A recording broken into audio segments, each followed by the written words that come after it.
என்னவென்றால் தனது தலைமையிலான, அதாவது முதலமைச்சராக கொண்ட விஜய் தலைமையிலான அமைச்சரவை மீது நம்பிக்கை கோரும் தீர்மானம் தான் நாளைய தினம் சட்டப்பேரவையில நடைபெற போகுது. ஏற்கனவே 120 எம்எல்ஏக்கள் ஆதரவு தற்போதைய தமிழக அரசுக்கு இருக்கிறது அப்படிங்கிறத பார்க்க முடிகிறது. மேலும் புதிதாக அதிமுகவுல எஸ்.பி. வேலுமணி, சி.வி. சண்முகம் தலைமையிலான எம்எல்ஏக்களும் நாங்க தவேகாவுக்கு தான் ஆதரவளிக்க போறோம் அப்படிங்கிற செய்தியை சொல்லியிருக்கிறாங்க.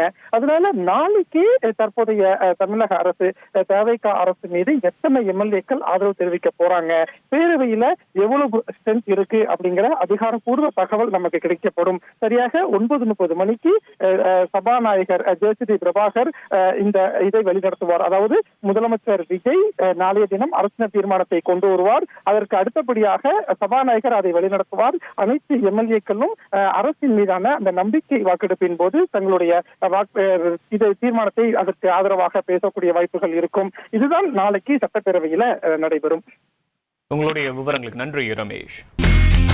இனி செல்லும் இடமெல்லாம் செய்தி.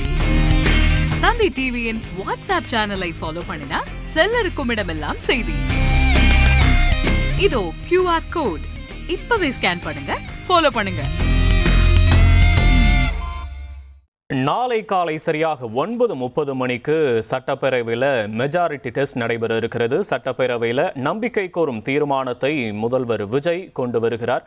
கூடுதல் விவரங்களை செய்தியாளர் ரமேஷ் வழங்க கேட்போம். ரமேஷ் வணக்கம். இந்த மெஜாரிட்டி டெஸ்ட் எப்படி நடக்கும்ன்றதையும் எக்ஸ்பிளைன் பண்ணிருங்க. தமிழக அரசு மீது தமிழக அமைச்சரவை மீது நம்பிக்கை வாக்கெடுப்பு தீர்மானம் நாளைய தினம் சட்டப்பேரவையில நடைபெற போகுது. நடந்து முடிந்த சட்டமன்ற தேர்தலில் தமிழக வெற்றிக் கழகம் 108 இடங்கள்ல வெற்றி பெற்றிருந்தது. முதலமைச்சர் விஜய் திருச்சி கிழக்கு தொகுதியை ராஜினாமா பண்ணியிருந்தார். எனவே தமிழக வெற்றிக் கழகத்துக்கு பேரவையில 107 எம்எல்ஏக்கள் இருக்கிறாங்க. அடுத்தபடியா காங்கிரஸ், கம்யூனிஸ்ட், விசிக, ஐயுஎம் எல்லாம் தமிழக வெற்றிக் கழகத்துக்கு ஆதரவு கொடுத்திருந்தாங்க. அதனால 120 எம்எல்ஏக்கள் ஆதரவோடு முதலமைச்சராக விஜய் பொறுப்பேற்றிருந்தார். மற்றொரு பக்கம் ஆளுநர் ஒரு உத்தரவை தமிழக அரசாங்கத்துக்கு கொடுத்திருந்தார். அதாவது மே 13ஆம் தேதிக்குள்ள சட்டப்பேரவையில பெரும்பான்மையை நிரூபிக்கணும் அப்படிங்கிற ஒரு உத்தரவு ஆளுநரிடமிருந்து கொடுக்கப்பட்டிருந்தது. அதனால சட்டப்பேரவையில நம்பிக்கை தீர்மானம் எப்போது கொண்டு வரப்படும் அப்படிங்கிற எதிர்பார்ப்பு இருந்த நிலையில தான் நாளைக்கு நம்பிக்கை தீர்மானம் என்ற அதிகாரப்பூர்வ அறிவிப்பும் வந்திருக்கிறது. நாளைக்கு காலையில 9:30 மணிக்கு சட்டப்பேரவை கூடியதும் முதலமைச்சர் விஜய் அரசினர் தீர்மானத்தை கொண்டு வருகிறார். அந்த அரசினர் தீர்மானம்